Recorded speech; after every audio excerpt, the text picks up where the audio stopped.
start doing that. And I think I'm going to go ahead and have us start. I'll try to pay attention to the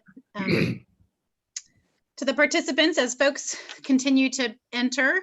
We'll welcome some more people. So good morning and welcome back. This is our third in a series of 4 Sunday morning discussions based on Atul Gawande's best-selling book, Being Mortal. Grateful to see many faces returning, and I know everyone's not been able to attend every time. I do want to note a couple of things.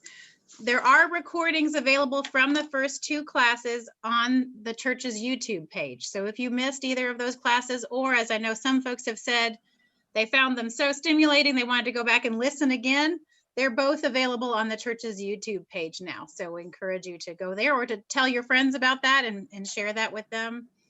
Also, Dr. Curlin, after the first week, did send 2 handouts, and those went out in an email from Jessica. But if you didn't get those, or anyway, somehow you don't have those handouts, if you'll let Jessica know in the church office, she'll make sure she gets those to you. And then we also got an email message from Melanie, a sort of update on the hospital policy since she spoke with us on Sunday morning, and she wanted to make sure that we shared that with everybody so everybody knew how that went. She said, let's see. She says, it's true that the hospital is working very hard to balance the risks of further exposure. This is talking about being able to visit if people have the virus, or hospital working very hard to balance the risks of further exposure with the need of patients and families to be able to be present with each other. The hospital has been advised by the health department that we cannot allow family to sit at the bedside for prolonged periods. Therefore, the best we are able to do at this time is to allow a single brief visit in person and then provide video connection for the duration of a patient's stay. So that's the hospital's policy right now for their COVID patients in their COVID unit. And she just wanted to make sure that she clarified that, because between the time she spoke with us on Sunday morning and Tuesday, the hospital had a new policy, and she just wanted to make sure that, because especially too, she said that conversation was recorded and it's on the internet and it's got wrong information in it. So she wanted to just make sure that she clarified that. So I wanted to make sure I shared that with you this morning.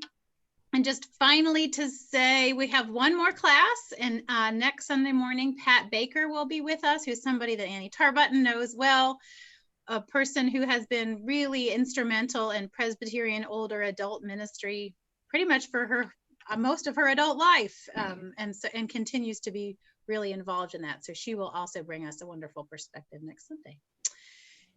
And I think that's all I wanted to say. If you remember to put yourself on mute if you can, and I'm going to turn it over to Dave, who has a special introduction for us this morning.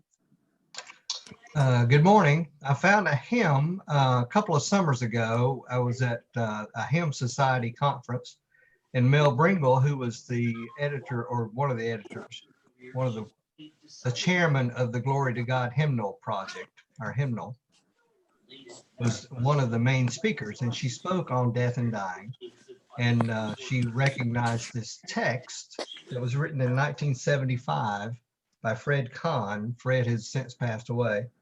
But then the new tune was written by Sam Young, who's Carlton Young, and he's big in the Methodist, especially the Methodist hymnal world. But I thought, you know, it's a great hymn, but when am I ever going to be able to use it? Because the name of it is Today I Live, but Once Shall Come My Death. I've asked Kathy to put, I'm gonna have to get this, sorry, this is my father-in-law. Just let it ring. Anyway, it's each verse talks about a situation for that addresses the issue, but it's like all the hymns, it's packed with a lot of different moments. So as I sing through it, I wanted you to see the words, and then we can go from there. But this is Today I Live, but Once Shall Come My Death. Today I live, but once shall come my death. One day shall still my laughter and my crying, bring to a halt my heartbeat and my breath. God, give me faith for living and for dying.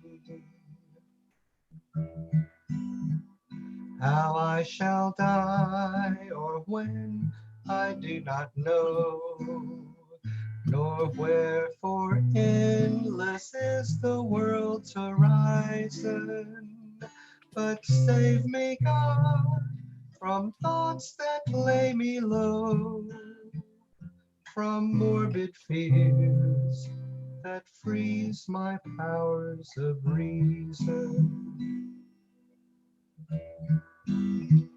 When earthly life shall close, as close it must, let Jesus be my brother and my merit. Let me without regret recall the past. Then God, into your hands commit my spirit. Meanwhile I live and move, and I am glad. Enjoy this life and all its interweaving, each given day as I take up the thread. Let love suggest my mood of living.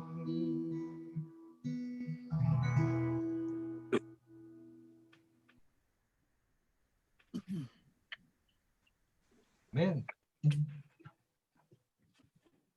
Thank you for that, Dave. Absolutely. Good morning, everyone. It's good to see you here for our third discussion on the being mortal. I'd like to open with a prayer of gratitude and guidance. So would you please join me? Gracious and loving God, we thank you for this morning and our ability to gather together in order to continue our discussion on being mortal and all that comes with it. You have given all of us each other as brothers and sisters in Christ to walk alongside, talk with, and learn from on our journey through this gift called life. We ask you to guide us into the presence of those that we can learn from and share with those that we can help. Please nudge us to live our lives as a testimony to your loving faithfulness, provision, grace, and mercy. May we live as fine examples of you, hoping that the good we do will ripple throughout our Rumpel family and community into a positive healing effect that spreads well beyond us. As we place these prayers of gratitude and guidance at the base of your Son's cross, may we be reminded of his sacrifice for us, the provision of the Holy Spirit, and that we are gently held within your strong and ever-loving hands. In your holy name, amen. So it is my great honor to introduce our guest speaker today. It's Dr. Dale Hamrick, one of our very own. Thank you for being with us this morning, Dale, to share all your expertise regarding these many topics. Dale's professional interests have been internal medicine, geriatrics, Parkinson's disease diagnosis, treatment, and consultation. Dale has recently moved to South Carolina and is currently semi-retired. He's currently a facilitator for fall semester's Introduction to Physical Medicine M1 and M2 classes at the University of South Carolina School of Medicine. And prior to moving to South Carolina, Dale spent time volunteering as a mentor with students at senior screening clinics at Appalachian State University and some minor teaching of nursing students at ASU. From 2015 to 17, Dale practiced in the Geriatrics and Internal Medicine Outpatient Clinic of Ash Memorial Hospital in Jefferson. From 2006 to 15, Dale was self-employed providing geriatric house calls as well as Parkinson's disease consultations. Dale has served as attending physician to nursing homes and assisted living facilities in South Carolina. His fellowship in clinical geriatric medicine was earned at the Stick Center on Aging and Rehabilitation, Wake Forest University Baptist Medical Center. He performed his residency in internal medicine at the University of South Carolina School of Medicine, Richland Memorial Hospital, W.J.B. Dorn Veterans Administration Hospital. After watching a loved one live with and die due to Parkinson's disease, Dale spent time studying at the National Parkinson's Foundation Center Clinic in Miami, Florida, as well as the MUSC Parkinson's Disease Clinic in Charleston.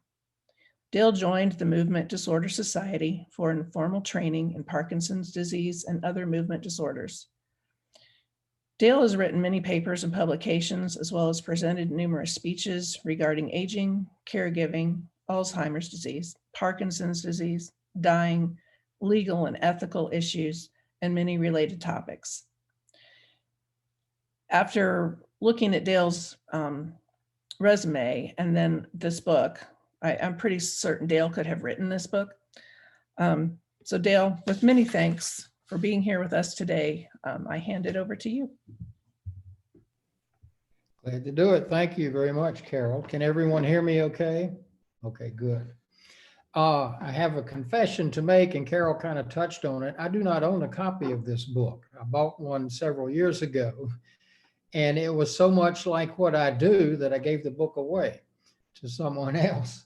So if any of you have any particular passages in the book you want to talk about, please bring them up. Now, don't be like the medical students here. We just finished a course on ethics, and if I would ask them, well, what did you think about the video? They'd all sit there like knots on a log. But if I called on them, they had wonderful things to say. It was amazing. So if you guys don't speak up, I'm going to call on you. Fair warning. Acute medicine is getting better. I want to describe how we are where we are now. Acute medicine meaning treating something right away. 100 years ago, there were three primary ways of dying, and that was childbirth, accidents, and infection. And that's all we had. People got sick and they died. We did what we could, but that was not much. Now we're able to do a lot more. And so people are living longer, and they're living with chronic diseases. So that's what aging is now. Old age is in many ways is seen as a chronic condition or an accumulation of chronic conditions even. And so the question that comes up in this series with Rumpel is, how do we best handle these? How aggressive should we be, especially towards life's end? So since this is a church thing, I had to come up with a Bible verse. Kathy, you'll be proud of me. James chapter 4, verse 14. James is talking to some people about their lives and, telling them to get it together, more or less. And the New International Version reads, "Why, you don't even know what will happen tomorrow. What is your life? For you're a mist or a vapor that appears for a little time and then vanishes." And I thought that was very touching. So what that points to is what we're doing here, and that is we need to talk now. Don't wait until the end to talk. And I would like to give some ways of talking. One good resource, get out your pen and paper. This is called 5 Wishes. It's something you can order. They charge for it. Some doctor's offices might have it to give to you, but generally it's not expensive. You go to 5wishes.org on the web, 5wishes.org. They can tell you how to order it. And the 5 wishes are: the person I want to make care decisions for me when I can't, the kind of medical treatment I want or don't want, how comfortable I want to be, how I want people to treat me, and what I want my loved ones to know. So this is, it's just, if I can show you just an example, it's just discussion points to open up. Unfortunately, in hospitals, when people don't know, the doctor will essentially say, do you want to be full code or a DNR? And that's it. You know, what is DNR? What is full code? And this sort of thing helps to bring out just what you want. Rudy Mankey is a naturalist at the university here in Columbia, University of South Carolina. There's several colleges and universities here, actually 7, I think. He's a naturalist who has a radio program on the public radio, and people send pictures of the animals they see in their backyard and the insects on their plants and that sort of thing. And one day somebody sent him a picture of a dragonfly and asked him to identify it. And in his talk about the dragonfly, an aside he made was, we live until our wings wear out. And I thought that was actually very poignant. We live until our wings wear out. So let's go into a little bit of what is disease, but also what is illness. Disease is just like it sounds. You might have kidney disease, heart disease, Crohn's disease. I mean, name it. It's the sickness. It's what's approached by physicians. Illness is what goes on in life around that disease. Someone with COPD, for example, what is their life like if it's mild, moderate, or severe? Can they still play with their grandchildren? Can they still go outside? I knew of a man who was housebound because of his COPD. He had to crank up the air conditioner in the Columbia heat. No, actually, this was in Winston-Salem. He had to crank up the air conditioner to make the air dense enough for him to breathe, because if he went outside in the lighter air of summer, there wasn't enough oxygen. So that's illness. His disease was COPD, but that's illness. And so things like this 5 wishes is, how do we handle these illnesses? So, and we should talk now, not when we're having to be. Dale, is this 5 wishes one? Is it just one version or is it a series? It's one version. Now there may be some other things, I don't know, but this is the one version that I'm aware of. Can you see that? Thank you. Yeah, please jump in, folks, if there are questions. I'm glad you did that. Thank you. And there's several kinds of death. One is social death. And we're seeing a lot of that, unfortunately, with COVID-19. We're having to isolate or quarantine. There's a difference between the two, but quarantine is what most of us are doing. And it's hard. I mean, we're having to rely on computer images rather than touch, feel, smell, the awareness of someone with us. There's also depression at the end of life that we need to be aware of and try to find ways to get around it. And then there's another big D that everyone's afraid of, and that's dementia. And I want to talk about these. The Spanish have a saying, uno nunca muera la víspera. And it's kind of like Dave's song, really. I was pleased with the lyrics there. Uno nunca muero la víspera. It translates into, you don't die on the eve of your death, you die on the day of your death. And so the implication is, talk about things, get ready for death, but live your life. Go ahead and live your life now. And I'm going to give you some ways in that sense to do that. Social death, again, is isolation. It creates stress. It creates cortisol. I see Robert Shirley there. He knows about stress hormones, and being isolated builds up those stress hormones, which builds up inflammation, and inflammation is probably the key thing to most diseases. I remember one of my professors in medical school gave us all this slip of paper with the biochemical pathway of the stress hormones. And he said, this is it, folks. You look after this, and isolation can do that. It's also a nutritional thing. We used to call it the tea and toast diet. People who live alone They sit there and eat nothing but tea and toast, and they don't get good nutrition, and good nutrition leads to bad health. Depression, one of the two Ds we're talking about, might be loneliness. And we need to be aware of our surroundings and our loved ones' surroundings. Don't let them be alone if possible. I was glad to hear that Watauga at least lets people come in for a brief visit. I mean, to help with the loneliness. Dementia, how many people are not afraid of dementia? Raise your hand. I don't see any hands going up. It's a horrible thing, and we're all afraid of it. I do want to say that there are reversible forms of dementia, and I think we need to know that, and I think doctors need to be aware of that. If someone either suddenly or over time loses their cognitive ability or their executive function, their decision-making function, we don't just shuttle them into a label of dementia. We should look and see what other things are.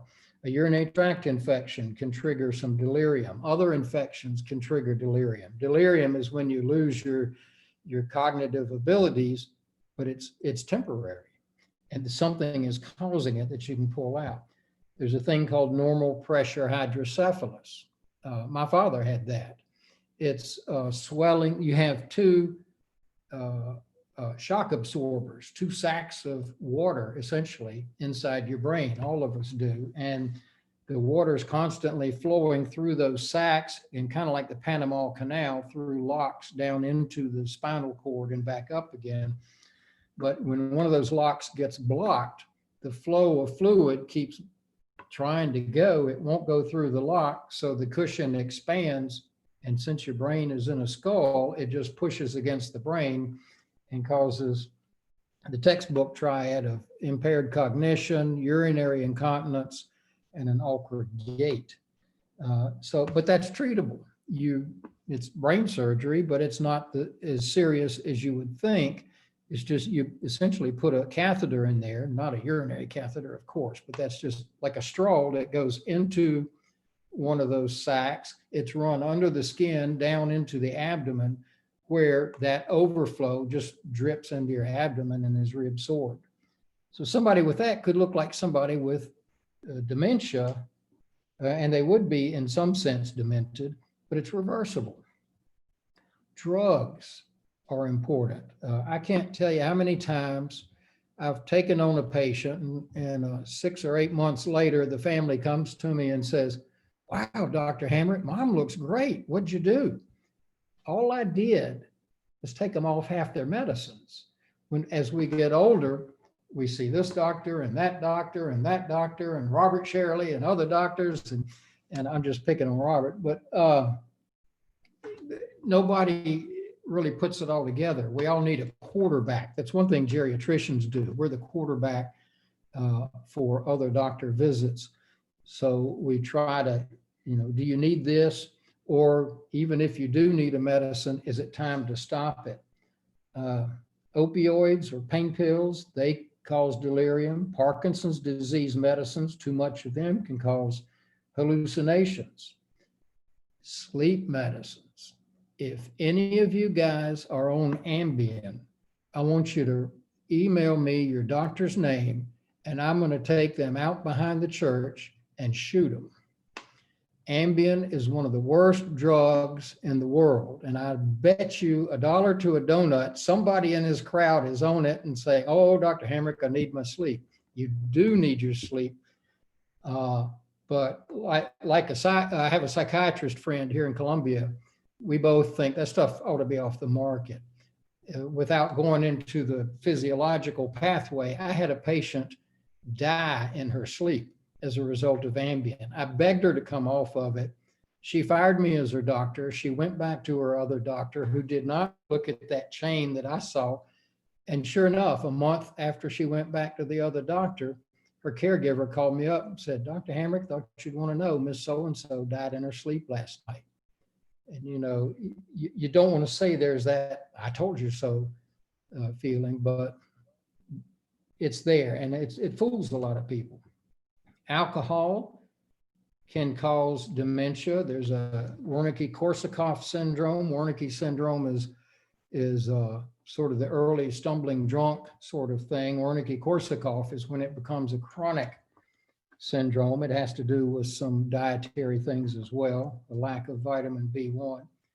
Dehydration, if we're not drinking enough, can cause problems with cognition.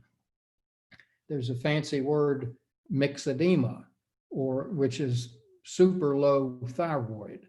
If any of you have thyroid problems, keep a check on your thyroid levels. And if anybody has thinking problems, that's one thing to look at. Electrolyte disorders like low sodium. A brain tumor, you can go in, easier said than done, but you can go in and take a brain tumor out. Depression is what's called pseudo dementia. It's not really dementia. You ask somebody with dementia, what day is it? And somebody with dementia says, oh no, it's Tuesday. But someone with depression might say, I don't know, and I don't care, which looks like a cognitive problem, but they're depressed, they're lonely or whatever. Distractions can cause it, low blood sugar. That's just a short list. But don't let dementia scare you. Well, do let it scare you, but do look for things before you just write someone off, you or your doctor. So how do you protect against that sort of thing? The 5 wishes is one thing I want you to write down. The other thing, I'll show you in a sec. Has anybody heard of the blue zones? The blue zones are areas in the world where some researchers found more people living to 100 years old, more centenarians, or per capita than any other places in the world. There are 5 of them: Okinawa, Japan, Loma Linda, California, with the Seventh-day Adventists, the Nicoya Peninsula off of Costa Rica, a section of Sardinia, Italy, and the Greek island of Icaria. And so they tried to figure out what is it about these 5 areas where there are more centenarians, and not only do they live longer, they live healthier lives. You rarely see dementia, you rarely see heart disease, you rarely see cancer. And this fellow, a reporter at the National Geographic, started looking into all of this. I didn't tell you why they call them blue zones. The researchers had a map, and when they'd find them, they'd take a blue marker and mark on the map. They'd circle that area, and so they became known as the blue zones. Dan Buettner wrote in National Geographic and has since written several books, on the blue zones. It's kind of like, I don't know if y'all remember the 7 Habits of Highly Effective People. That was an excellent book, I thought, and I used those 7 habits. But then they started coming out with more books: the 7 Habits of Highly Effective Preachers, the 7 Habits of Highly Effective Associate Pastors, like Russ, whatever. It was like same meat, different gravy. And when do you stop buying the books? So Dan Buettner, the National Geographic reporter, has done that. He's written a bunch of them, but the one I think sums it all up is called the Blue Zone Solution. He sums up what's going on with the people in the blue zones and how they're able to live longer and healthier lives. This book has the concepts in it. It also has some recipes. Nutrition is extremely important. If everybody has that down, I'll quickly go over what Buettner calls the Power 9, and then I'll shut up and we can talk. He has 9 lifestyles of the world's healthiest, longest lived people. Number 1 is move naturally. People in these areas walk to where they're going.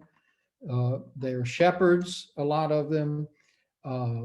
They're whatever. It's research. In fact, medical research, I can go back to every one of these things in the blue zones, and it ties in the same way.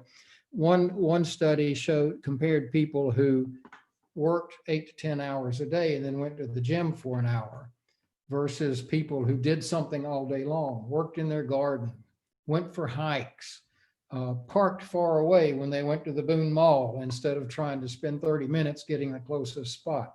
Those things are moving naturally, and those things help with long life. The second, what does he call them? PowerPoints. Is that right? Anyway, the second tip is purpose. Have a purpose in life. Why do you wake up in the morning? If you have something like that, according to I don't have, I can't prove all of these things that are saying, but according to Buechner, knowing your sense of purpose is worth up to 7 years of extra life expectancy. That's pretty powerful. Number 3 is downshift. Okinawans take a few minutes every day to remember their ancestors. Icarians take a nap. I like that one. Adventists pray. It just somehow takes some time to downshift. Don't have such a busy life that you don't have a moment, at least a moment to downshift.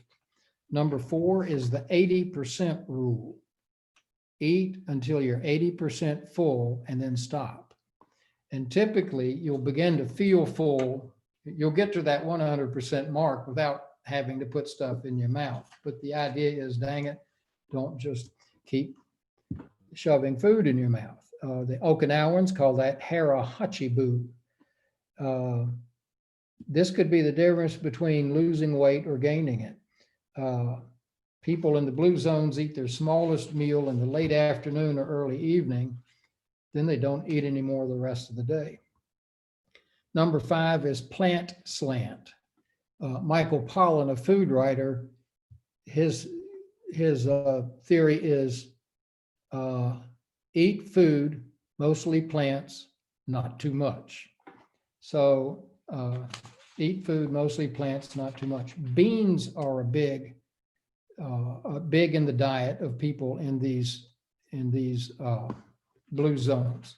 And I don't mean green beans like you grow in your garden. I mean beans like dried beans. They eat a lot of these, at least a cup a day.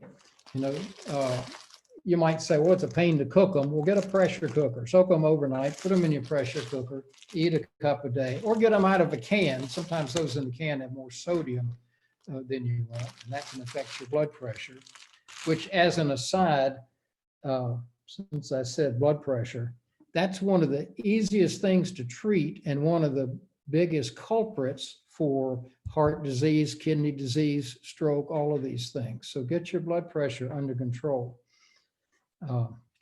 Number 6 in Buechner's tips is wine at 5. Now depends on the person. An alcoholic who has trouble craving, you don't want to have wine at 5, obviously, but a glass of wine will help. Just 1 or 2 glasses a day. Grenache or Cannonau wine are the two that tend to be the grapes that they make their wine with. And he says, and no, you can't save up all week and have 14 drinks on Saturday. So it's once a day. And be aware, as you get older, wine affects you. My father used to drink a glass of red wine. He had heard this, drink 1 glass of red wine every night with supper. And one of his caretakers says, yeah, that's a glass, all right. But he was not a heavy drinker, yet he went into emergency surgery once. He had an incarcerated hernia that had to be repaired. He was in the hospital for several days, I think he went to the Foley Center for several days. And then one day his hands were like this. And he said, Dale, why are my hands shaking? I couldn't figure it out. I hadn't put it together yet. And then a couple of days after that, he started having these hallucinations. He was calling us to the bedside and holding company meetings and all of this kind of thing. And we're like, Pop, you're in the hospital. You can't be having these things. He had the DTs, the delirium tremors. He had delirium and the tremors. What happened was he was 93 years old at the time. And when we take a pill or take a drink, you swallow it, it goes round and round, and your body does what it's supposed to do, and you either pee it out or you poop it out. As we get older, we slow down. Our wings start wearing out, to paraphrase Rudy Mankey. And what is one dose of a pill, for example, is twice the dose 20, 30 years later. So anyway, that's a long talk on number 6. Number 7. Now, Kathy and Russ will like this. They interviewed 263 centenarians. All but 5 of them, out of 263, 258 of them belonged to some faith-based community. It didn't matter what the denomination was. Their research showed that attending faith-based services 4 times per month will add 4 to 14 years of life expectancy. Ross, did you know that? Kathy, you're helping people live longer. Number 8, and I'm going quickly because that's still very important. They all are. Number 8 is loved ones first. Put your family and your loved ones first. That will help you add to life. And number 9 is the right tribe. Don't hang out with people that aren't going to follow what you want to do. Hang out with people who do want to follow what you want to do. So that's all my notes.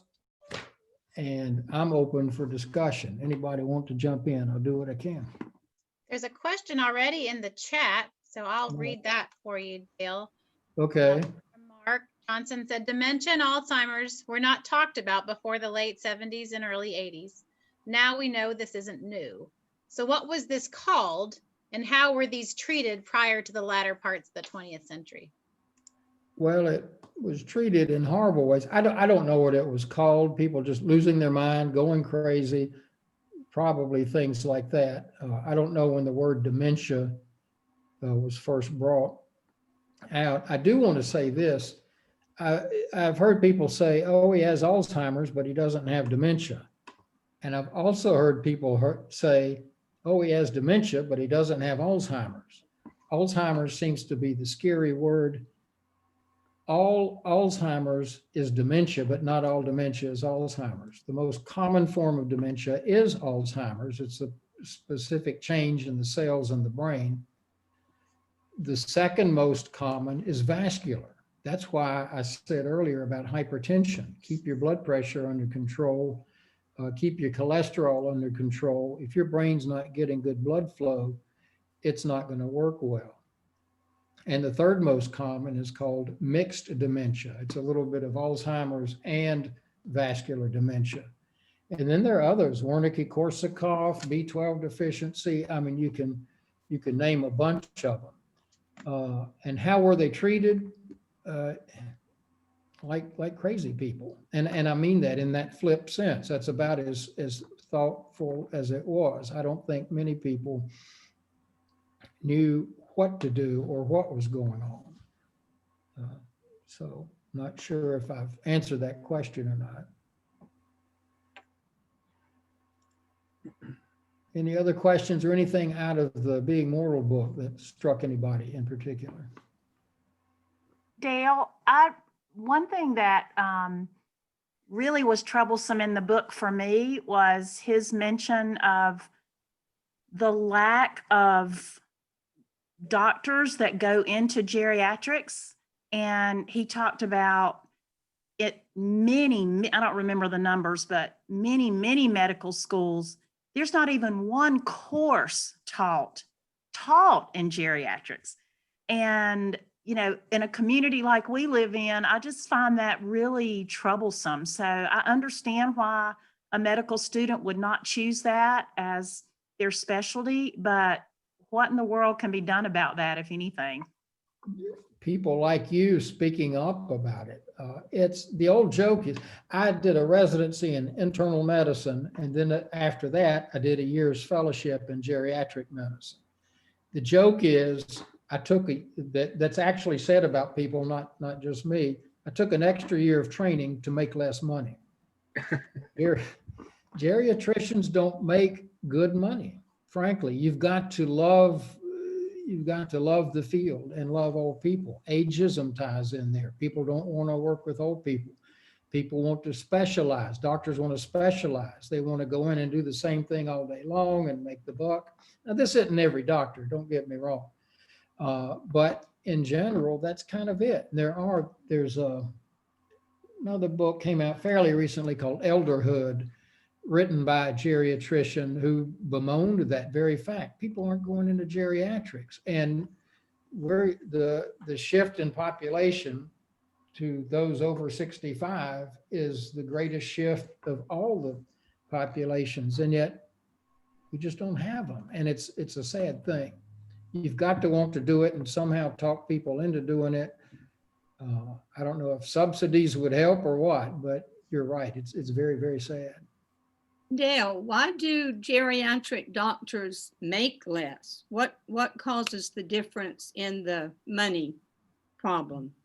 That maybe that's it may be a political question. You know, we're all paid by Medicare, and you can argue single payer care or not. We're paid by insurance as well, but mostly Medicare, often Medicaid, or a combination of the two, Medicare and Medicaid, and they just don't pay that much. And there's only, you know, you can't add procedures on or anything like that. They should be paid more. And maybe, you know, write your congressman and say, look, guys, we need to look at the older population and get more doctors focusing on that. I wish I could say exactly why, turn the switch and fix it, but that's not the case. Well, I have a question. What are your thoughts about retirement? And by that, I mean, I give you my example. My dad retired at age 59 and he's now 96. So he did something right, but I don't think retiring early was the best thing for him. I think it goes to one of your points that you mentioned earlier about getting up in the morning and having a purpose or having something to do. So just wondered what your thoughts might be about that. Well, that's exactly what I was thinking. A lot of people are working longer. They're putting off retirement longer just for that reason, to have that purpose. And people who retire just to sit in a chair, they don't live long. They wear out and die. Their wings wear out. Retirement's a good thing if you're going to do something in retirement. If not, keep working as long as, you know, there's that old saying, if you love the job you're doing, you never work a day in your life. Now, that's not always the case. It's easier said than done, but retirement is not a bad thing as long as you, I would say, follow these the power 9 of Buechner and the blue zones. What other questions? I'm going to call on people. Any tar button, say something. I can't hear you, and I'm going to make you talk or embarrass you. Yeah, you're muted, Amy. Okay, this is Here it comes. my first thought. I for some reason I thought you might ask me was about the geriatrician, but I was wondering if you would be willing to share a little bit personally about going through hospice with your wife.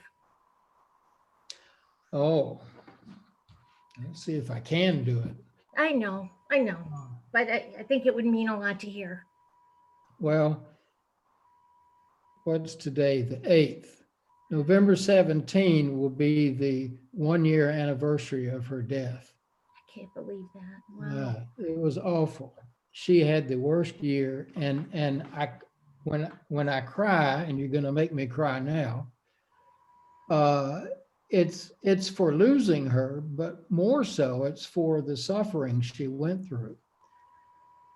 One thing about hospice is a lot of people wait until somebody has one foot in the grave and the other on a banana peel. You should bring in hospice much sooner. When you see it's a terminal disease, bring in hospice and they can start helping you. They had social workers who helped us get through things, CNAs who came to the house. We eventually got her into a hospice facility. Caldwell Hospice she was in the Hudson facility. And it helped relieve a lot of the pain and suffering for her. And they were able to give her drugs at the end, which essentially put her in a medically induced coma, but she wasn't suffering. And it was very, very hard, but I think we did the right thing. There's a case I had one time, actually, I went to med school late in life. I was a grandfather before I finished everything. I don't know if y'all know that. So all the attendings were my age, so I got to be friends with a lot of them. And one of them passed a patient on to me. She had esophageal cancer, and the surgeons would take out a piece of her esophagus and then pull what was left together and stitch it up. Then the cancer would come back. They'd take that out and pull the esophagus back together over and over until there was no more stretching that can be done. And so the Dr. Voss sent her to me so that I could at least go to the house and sort of keep an eye on things in general. And she said, I'm tired of surgeries. I don't want to do this anymore. I'm just ready to let go. And her husband said, oh no, we're going to the Mayo Clinic. We're going to Jacksonville. And she begged and pleaded with him, no, I'm not going to any more doctors like that. Let's just let it go. And I said to him, it's her choice. It's not your choice. It's her choice. And I said it in a pretty firm way because to me, the patient is king. I stand up for the patient, nobody else, no other family member. I could tell you stories, but and I was standing up for her and it made him mad. And he said, you're out of here, Hamrick. And then Cherry got sick with cancer. And my mind immediately went to that couple. And I could feel what he was feeling. He had lived with her. Cherry and I were married for 35 years. And I didn't want to lose her. I would have done anything. So I don't know if I'm answering your question or not, but. Thanks for sharing. Yeah. I know it was hard. It was hard. I'm going to ask, there's a person that I brought my father in on a couple of things. There's a person that used to live directly above my father, and I'm looking at her face right now. Maybe Christy McKinney would want to comment on something. See, I told you I was going to call on you.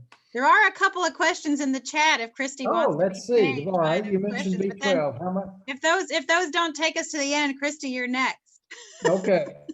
There's a B12. question in the chat about B12. How much should a senior take as a supplement? And then the second question was, well, let's just take that. There's a B12. How much should you be taking as a senior adult? Be careful with supplements. The better thing to do is eat a good balanced diet. You get plenty of B12 out of your diet as opposed to the tea and toast. It's hard to say what to get. I've seen people go overboard on supplements. I had one fellow, when I was doing my house calls, he proudly said, I'm on no medications. And we walked back to his kitchen and there were 42 bottles of supplements back there. And it was kind of like Alice in Wonderland. One will make you tall and one will make you small. It was incredible. And you can take too much of anything. So I would say just a short, overly simplified answer is don't take supplements, eat right instead. And that's the whole point between beans and red and plant slant, eat more plants, that sort of thing. The other question, I can see the chat here. The other is, would you say more about being active as you get older, exercise or other ways? Whatever you can do, whether it's gardening, walking around the block, riding a bicycle is very good, assuming your balance is good and you can ride a bicycle. just move, any sort of movement. Don't just sit in a chair. Gosh, I've been watching the election returns, and as I watch that, people are just saying the same thing over and over and over. And this, a friend of mine stays glued to her chair and watches all of that. I'm like, get up and walk around. Any sort of movement is good, even if you're just sitting there moving your arms. If you have a hard time walking, be careful of falls. Falls are a big problem in older people. Now, here's another question in the chat. Is Power 9 a book? I see a website, but one of there's a book as well. No, it might be in this Blue Zone solution. I don't know. I got it just looking up Blue Zone. I think it's bluezones.com. But one of these Blue Zones books will either have that Power 9 or have some reference to it. Kathy, I can send this to you and later scan it and send it to you. That'd be great, because I think Okay. after the first week when Dr. Curlin had some handouts, folks were really wanted to see those. So any of this information that you can send along, Jessica can send it out to everybody. That'd be great. Okay, I'll do that. Thank you, Dale. And let's see. Christy, you thought you were saved, but you're not. Oh, Jenny Derby's got a question. She may save you, Christy. Yeah, Dale, I had the privilege of seeing a live presentation by Dan Buettner. Wow. He included in that presentation a video of some of these places that he had visited. One of them was a picture of a 90-year-old woman. I don't mean this unkindly. She sort of looked like a crone, the little black, but she was actually was in the top of an apple tree that she had climbed up and was throwing apples down. Now this was about 10 years ago. Mhm. And one of the things he said was, just like you said, they need to be active every day, but truly active. And they said the sense of community, and in most of these zones, the aged were not shunned. They were really included in the community. Young kids would come visit them. They were revered and part of. And I think one of the things that's systemic in our environment today, and I think part of it is we're very spread out. Most of these are small working communities where they live, but older people do tend to be left out. And I don't know what we do about that, but I think part of what Annie's team does and others at the church about going to visit people is so important. If they can't get out, we have to bring the community to them. Yeah, and that's part of the reason I have a bias against nursing homes and assisted living facilities. It's like warehousing someone, and I could probably count on one hand the good ones I've seen, and others to me are just like warehouses. A community is a sense of community is huge. Loneliness requires really three things: someone to be intimate with, a spouse, intimate in many ways, not just physically intimate, but spiritually, conversationally. Anyway, the second is your relatives, your circle of friends and relatives, and the third is what community you're with, and that's extremely important for things. In that book, go ahead, Barbara. You mentioned Ambien. What, for someone with decades-long insomnia, what is the least detrimental sleeping aid you recommend? The least I would think is melatonin. You can buy melatonin over the counter. Anything I'm saying, talk with your doctor, because I don't know you guys and what's going on in the background. But melatonin would be the least of them all, the least harmful of them all, I think.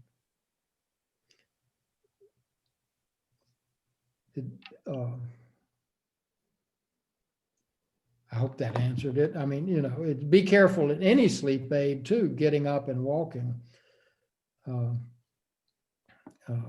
the middle of the night. Everybody gets up. All right, raise your hand if you don't get up in the middle of the night to pee. All right, I see no hands. I guarantee you, you don't? Oh, you have to be careful you're not drugged when you're walking to the bathroom, because again, falls can be fatal. Hey, Dale, it's Yeah. Annie again. I just wanted to share something because I was thinking a little bit about what you were talking about. One of the things that is talked a lot about in older adult ministry network is that as our bodies wear out over time, physically, it's a wonderful opportunity for us to grow in our spirituality. And I think what you were talking about with the blue zones, about the faith-based community, is so important. I wanted to read something, just if this, hopefully we have just enough time. It's called Winter Grace, Spirituality and Aging by Kathleen Fisher. And I just wanted to read a small excerpt. It says, the fact is that aging is both descent and ascent, both loss and gain. This is true of growth at every stage of the life cycle: childhood, adolescence, midlife, and old age. Time is both life and death. Change encompasses both emerging and perishing. At every point in the human journey, we find that we have to let go in order to move forward. And letting go means dying a little. In the process, we are being created anew, awakened afresh to the source of our being. Aging is a paradox, the unity of apparent contradictions. Jesus challenges his followers with this paradox when he says, for anyone who wants to save his life will lose it, but anyone who loses his life for my sake will find it. That's Matthew 16:25. Emptiness can somehow be fullness, weakness can be strength, and dying can lead to new life. A spirituality of aging must help us find a way to turn losses into gains, to learn how the stripping process, which often accompanies aging, can be a gradual entrance into freedom and new life. How, in fact, aging can be winter grace. Wow, that's pretty powerful. Yeah. Thank you, Annie. That was wonderful. And it's called Winter Grace, Spirituality and Aging, Kathleen Fisher. Could you maybe also send that to me in email? Yeah. And then I'll share all the resources that have been shared this morning with everybody. That would be great. Sure. Thank you. It is just about 10:30. So, Christy, you may have been spared unless you've got a question you'd really like to ask. I mean, Dale, the one thing that you mentioned and that I've seen, well, I feel like I'm seeing, is the over medication of older people. And it's like, what do you do about it? How do you need a geriatrician to come in and look at everything? Or, I mean, will a primary care doctor do that for you?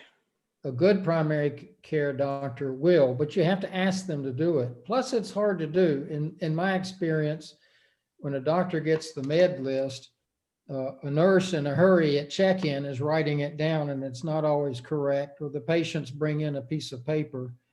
The method I used was to get patients to bring in their bottles. I don't have one here.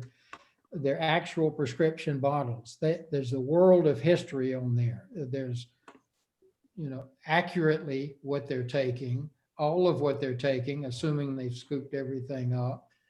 When it was prescribed, let's say you got a medicine to be taken daily and it was prescribed 3 months ago and there's still 16 pills in the bottle, things like that.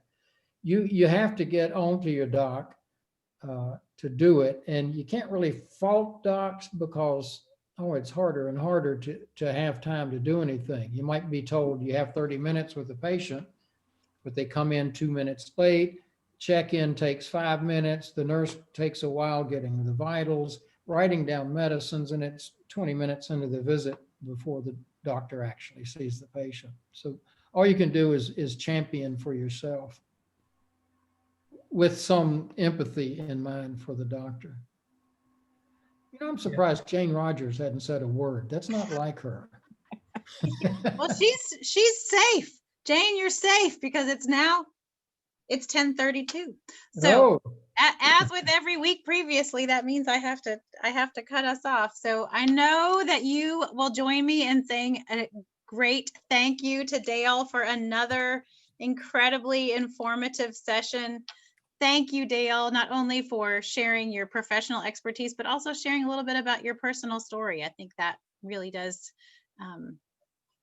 that's contributes a lot. You know, you just didn't speak to us as a doctor, but also to as a person who's been through a journey with your spouse. So thank you for sharing. Dale, Jane and I miss you. We don't have anybody now that makes us laugh as much as you did. Well, no. Isn't that right, Jane? We'll not tell all the whys. We miss you, Dale. I miss you guys. Come back and see us. Maybe when it gets warmer, like in the spring. Since you still have a house here, you still can. Okay. Well, it is 10:30-ish, and so you are welcome to stay on. We'll stay for coffee and catching up. Dale was the one who helped me remember how to say that right. Yeah, it's ketchup, like you put on a hot dog. Coffee and mustard, I could say, maybe instead of ketchup. But we're welcome to stay on. We'll share joys and concerns during that time, any announcements, but you're also welcome to sign off. And we'll be back for one last time next Sunday morning, same time, 9:30, same station on Zoom. Thank you again, Dale. This was great. And we'll share the Thank you. Thank you. later this week. Great. Good to see you. Thank you, Dale. Hey, Tim, my Monday mornings are a lot lighter now. Yeah, I'll bet. Come see us. See you. All right, I will. Thank you, I'm Dale. going to sign off, y'all. I have another obligation. I don't want you to think I'm ducking out on you. No, So, you were only committed till 10:30. So thank you, Dale. Thank you. Bye, Dale. Thank you. Bye. take care, everybody. Bye. Good to see you. You too.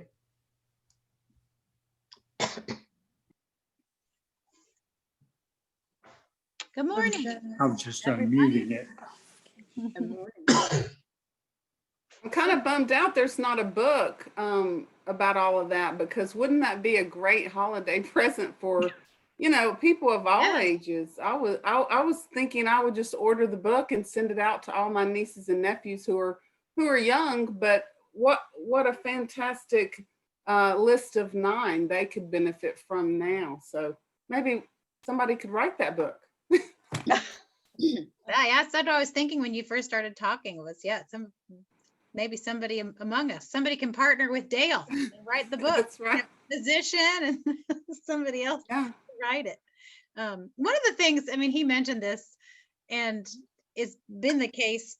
I've seen it emerging more and more at the time that I've been in ministry is, and that list sort of helps to support this, is the connection between we have this very Greek notion as Westerners of the separation of our body and our spirit, or, you know, that we have we are fully entrenched in that sort of separateness. And yet I think what continues, at least from my perspective, of course, I'm biased, right, because of what I do, but that in modern medicine, and I've seen this shift in the 25 years I've been in ministry, this greater emphasis and a connection to how our physical health is connected to our mental and spiritual health. And I liked how in that list that he shared of that Power 9, there's at least, I would say, 3 things on that list that are not necessarily just about, you know, what I eat or how much I exercise, but how I spend my time and who I surround myself with. And that those spiritual things really do have a significant impact, because we aren't really separate beings. I don't know how we get back to that more Hebrew notion of our whole selves, which we definitely see throughout the Old Testament, a very different understanding of who we are, created in God's image. But I feel like we're moving more and more back to that place in our 21st century time. The work of Deepak Chopra is a good example of that, and he's been kind of a guru for that. He's an Eastern mystic and a medical doctor in the United States, and so he's I haven't paid a lot of attention to him lately, but we spent a lot of time with him back in the day, not with him personally, but with his books and his writing. And I mean, he makes a lot of sense to connect the mind and the body and how they work together. And, you know, if you separate them far enough, the system doesn't work anymore.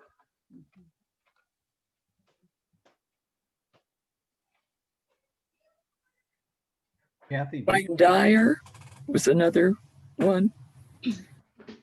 Say think again, he's- Barbara, who? Wayne Dyer.